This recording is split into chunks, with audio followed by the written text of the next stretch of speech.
Amigos, la nyckelharpa es un instrumento de origen sueco. De hecho, la palabra nyckelharpa es sueca, así con ese acento lo dicen los suecos, y la traducción más fiable al castellano sería viola de teclas, en referencia a los teclados con los que se presionan las cuerdas. La nyckelharpa consta de 3 o 4 teclados. Si la vierais desde este sitio, os podréis fijar en las filas de teclas. Y cada tecla acciona una espadilla que corta la cuerda. En vez de poner el dedo sobre la cuerda, como puedes hacer tocando un violín o una guitarra, lo accionas a través de una espadilla. Es un mecanismo más rústico porque no permite la expresión que tiene, por ejemplo, un violín cuando haces vibrato o un cello, pero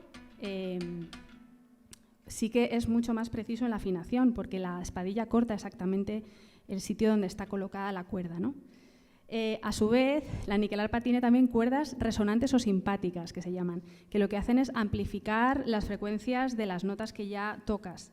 Lo que eso genera es un efecto como de amplificación sonora y reverberación natural del instrumento que lo hace bastante peculiar. Esto es una característica que comparten otros instrumentos, muchos de ellos son de tradiciones más orientales, como por ejemplo el sitar, la lira griega o el violín de amore, por ejemplo, ¿no? Que tienen cuerdas simpáticas. Como decía, esta nyckelharpa que veis que he cambiado de instrumento es mucho más grave, es la nyckelharpa octava, o sea, es como una octava respecto a la que he tocado antes, y tiene un sonido, ya vais a escuchar ahora, mucho más rústico, más ancestral. Y además se escuchan muchísimo las teclas. Con ella vamos a estrenar un tema que nunca hemos tocado en directo, que lo vamos a hacer ahora para vosotros, y es un romance tradicional que se conservó en las tradiciones sefardíes de Marruecos, el romance que se llama La fratricida por amor, que tiene un título bastante con mucha profundidad, y es básicamente la historia de una hermana que mata a otra por el deseo de estar con su marido. Es un romance muy cruel que habla de malas pasiones, de incestos, y finalmente parece ser que desde la tradición sefardí de Marruecos pues la cosa no queda tan oscura y al final se les perdona y todo queda como un poco más liviano de lo que en otras tradiciones sí que se ha castigado más. Ahí vemos como la tradición oral, según cada sitio, ha ido modificando muchas veces las letras y los finales según la cultura y las tradiciones del lugar. Es un romance que se ha conservado en Canarias, en Cataluña, y yo os voy a interpretar la versión de Marruecos. Yo lo quiero llamar De rosas y clavellinas, que es uno de los versos del romance.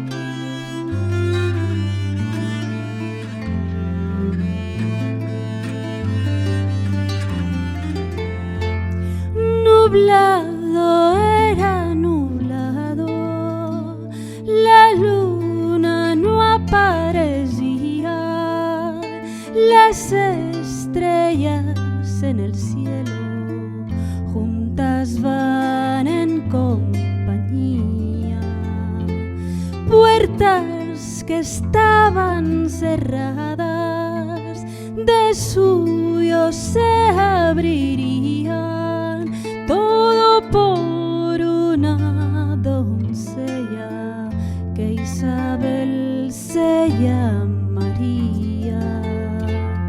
De amores de su cuñado mató a una hermana que tenía, matóla en noche oscura detrás de su cortina.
Mujer que ya se confiesa,